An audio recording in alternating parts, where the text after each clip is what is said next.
Kochi Wellington ഐലൻഡിന് സമീപത്ത് നിന്ന് 2.5 കോടിയിലധികം രൂപ പിടികൂടിയ സംഭവത്തിൽ ആദായ നികുതി വകുപ്പ് അന്വേഷണം തുടങ്ങി. പണം ഓട്ടോറിക്ഷയിൽ കടത്താൻ ശ്രമിച്ചവർ നൽകിയ മൊഴിയുടെ അടിസ്ഥാനത്തിൽ തുണിക്കട ഉടമയെ ചോദ്യം ചെയ്തു. അതിനിടെ ബ്രോഡ്വേയിലെ തുണിക്കടയിൽ കഴിഞ്ഞ ആഴ്ച നടന്ന GST പരിശോധനയിൽ വൻതോതിൽ പണം കണ്ടെത്തിയതുമായി ഇതിന് ബന്ധമുണ്ടോ എന്നും പരിശോധിക്കുകയാണ്.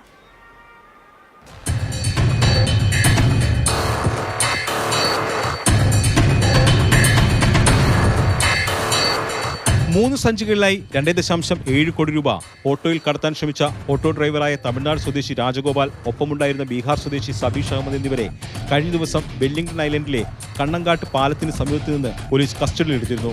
ഇവർ നൽകിയ മൊഴിയുടെ അടിസ്ഥാനത്തിൽ എറണാകുളം മാർക്കറ്റിൽ പ്രവർത്തിക്കുന്ന തുണിക്കടയുടെ ഉടമ രാജ മുഹമ്മദിനെ ആദായ നികുതി വകുപ്പ് ചോദ്യം ചെയ്തു. വസ്തു ഇടപാടുമായി ബന്ധപ്പെട്ട് മറ്റൊരാൾ കൈമാറാൻ രാജ മുഹമ്മദ് തന്നുവിട്ടതാണെന്നായിരുന്നു പിടിയിലായവർ പോലീസ് നൽകിയ മൊഴി.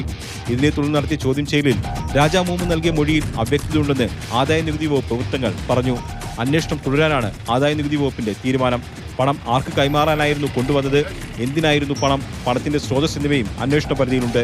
കഴിഞ്ഞ ആഴ്ച ബ്രോഡ്വേയിലെ രാജധാനി ടെക്സ്റ്റൈൽസ് എന്ന സ്ഥാപനത്തിൽ നിന്ന് 6.25 കോടി രൂപ സംസ്ഥാന GST ഇന്റലിജൻസ് വിഭാഗം പിടികൂടിയിരുന്നു. ഈ സംഭവവുമായി രാജ മുഹമ്മദിന് ബന്ധമുണ്ടോ എന്നും ആദായ നികുതി വകുപ്പ് പരിശോധിക്കുന്നുണ്ട്. രാജധാനിയിൽ നിന്ന് കോടികൾ പിടികൂടിയതിന് പിന്നാലെ ബ്രോഡ്വേയിലെ സ്ഥാപനങ്ങളിൽ അന്വേഷണ വിഭാഗങ്ങൾ പരിശോധന നടത്തി. മാതൃഭൂമി ന്യൂസ്, കൊച്ചി.